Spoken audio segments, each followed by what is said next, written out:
Welcome to the deep dive. I am really excited about today's topic because we have a very specific mission today. Yeah, we do, and it's a fun one. Right. So, our mission today is to take a really complex global news story, something that might seem super confusing at first, and break it down into very simple, clear English. Exactly. This is, perfect for A2 English learners or honestly just anyone who wants to understand the news without all that complicated jargon. Yeah, totally. Because the news can be overwhelming. So today, whenever we hit a hard word like sanctions or shadow fleet, we are going to stop and explain it simply so you can easily follow along. That's the plan. Mhm. And our sources today are actual news reports about a very specific event that happened in Sweden, which opens up this crazy window into a totally hidden world on our oceans. Okay, so let's set the scene for you. Imagine you are flying in a helicopter over the Baltic Sea. Ooh, okay. It's a typical Thursday. You are looking down at the dark, cold water off the coast of Sweden, but something breaks the pattern of the waves. Right, there's something in the water. Yes. There is a thick black line floating on the surface of the ocean. It's an oil spill, and it is massive. Like, how massive are we talking? 12 kilometers long. Wow. Yeah, that is nearly 8 miles of crude oil just drifting on the current. That is just a massive environmental hazard. And naturally, when you find a 12-kilometer oil spill, your immediate urgent question is, well, who did this? Exactly. You want to find the ship that caused it. And the very next day, on Friday, Swedish authorities actually thought they had their culprit. They caught someone. They did. They stopped a massive tanker ship called the Flora 1. Okay, the Flora one. Right. The Coast Guard boarded it. They stopped the 24 crew members. And, well, they thought this ship caused the big oil spill. It looked like an open and shut case. It definitely seemed that way. You have the suspect right near the scene of the crime. Right. But here's the crazy twist. The Swedish authorities, they just let the ship go. Yeah, they did. They just let it sail away, which Yeah. makes no sense to me. If they caught the ship near the spill, why did they let it go? I mean, it's a very logical question. But the Coast Guard released the ship because there was just not enough proof. Proof, like evidence. Exactly. There wasn't enough evidence that the Flora 1 actually caused this specific oil spill. Being near the spill is not enough to arrest them. But they were right there. I know, but in maritime law, the law of the ocean, you need a lot of proof.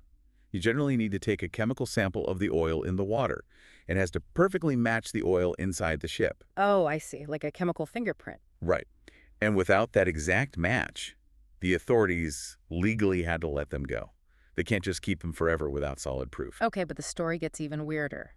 When the Coast Guard first stopped the ship, they had a really hard time figuring out a very basic fact. Yeah, this is a bizarre detail, They didn't even clearly know what country the ship belonged to. which is a huge red flag. Every ship is supposed to belong to a specific country. That's called a flag state. Right. But investigators eventually found out the Flora 1 was sailing under the flag of Cameroon. Cameroon, in Central Africa. Yes. But as of late 2025, the ship was actually owned by a company in Hong Kong. So it's owned in Hong Kong, sailing near Sweden, using the flag of Cameroon. It is super confusing on purpose, and even though they let the Flora 1 go for this oil spill, the authorities already knew this ship was big trouble. Oh, they definitely knew who this ship was. Yeah, and why? Because the Flora 1 was already on a very special, strict list. Which brings us to the ship's dark history and our first really hard word. Yes, the word is sanctions. Sanctions. So for our A2 English learners, let's define this very simply. What are sanctions? A sanction is basically an official rule made by a country. And the rule says it is illegal to do business with this person or this ship.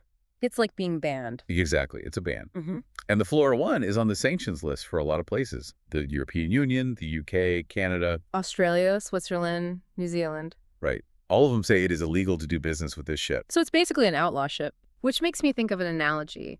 The Flora 1 is basically acting like a spy who is trying to hide their identity. A spy is a great way to describe it. Yeah, because look at the specific numbers from our sources. This ship hides so much, it has changed its name 6 times. 6 times. And it has changed its flag country 9 times. That is just wild. Normal businesses do not do that. Right. If you own a normal legal delivery truck, you don't paint a new name on it every month. Exactly. That is what we call an evasion tactic. They are trying to evade or run away from the rules. So besides changing its name and its flag, what other things does this spy ship do to stay hidden? Well, the ship engages in what authorities call high-risk behaviors, dangerous things. Okay, what is the first dangerous thing? First, it turns off its automatic tracking system. Basically, it's GPS. Yeah, exactly like a GPS. Right. Every big ship has to broadcast its location so other ships can see it on a map and they don't crash into each other. That sounds pretty important for safety. It is incredibly important, but the Flora 1 just turns it off, so they become a ghost. Authorities cannot see where they are. Wow. Okay, so going invisible is the first high-risk behavior. What's the second one? The second one is called a ship-to-ship transfer. Ship-to-ship transfer. Let's explain that simply for our listeners. Sure, so a ship-to-ship transfer is when two giant ships meet right in the middle of the ocean. Not in a port or a No, hub. out in the deep water. They park right next to each other, which is super dangerous, and they move oil from one ship to the other using big hoses Wait, why would they do that in the middle of the ocean? to hide where the oil came from. If you mix the oil from a sanctioned ship with oil from a legal ship, suddenly no one knows the truth. Ah, so it's like a magic trick to hide the illegal oil. Exactly. The oil is basically washed clean on paper. So they change their name, turn off their tracker, and meet in secret to swap oil. But why? Why would a ship go through so much trouble just to hide its identity and its oil? Well, that connects to a much bigger global situation involving Russia. Okay, this is where the story gets really huge. Let's talk about the global context. Right. So to understand why these secret ships exist, we have to talk about the Group of Seven, or the G7. The G7, which is a group of large democracies. Yes. The G7 made a specific rule called a price cap on Russian oil. A price cap. Okay, let's explain what a price cap is simply. A price cap is a rule that sets a maximum price. It limits how much money Russia can make from selling its oil. So they can't sell it for a high price. Exactly. And according to the sources, the stated purpose of this rule is to limit the revenues that are funding Russia's invasion of Ukraine. Okay, so that is the rule. But how does the G7 actually enforce a global rule like that? They don't have police everywhere in the ocean. No, they don't. They enforce it using insurance companies. Insurance companies. That sounds kind of boring, honestly. It sounds boring, but it's incredibly powerful. Yeah. Big oil ships need special Western insurance to travel safely. The G7 rule says that Western shipping and insurance companies are stopped from helping move Russian oil if the price of that oil is too high. Oh, I see. So if the ship tries to sell the oil for a high price, the Western companies say, we will not give you insurance. Exactly. And without that insurance, a ship cannot enter most ports around the world. It is essentially stuck. Wow. Okay, so that insurance rule is a huge deal, but what was the result of that rule? The result is that a whole new group of secret ships was created. And this brings us to another hard vocabulary word for our listeners, the shadow fleet. The Shadow Fleet, yes. Yes. So because normal ships couldn't get insurance to move this oil, these secret companies built a shadow fleet. A dark fleet, basically. I have a good analogy for this one, too. Let's hear it. Think of the shadow fleet like a group of very old, broken-down taxi cabs driving around a city in the middle of the night, and none of them have car insurance. That is a terrifying image, but it's very accurate.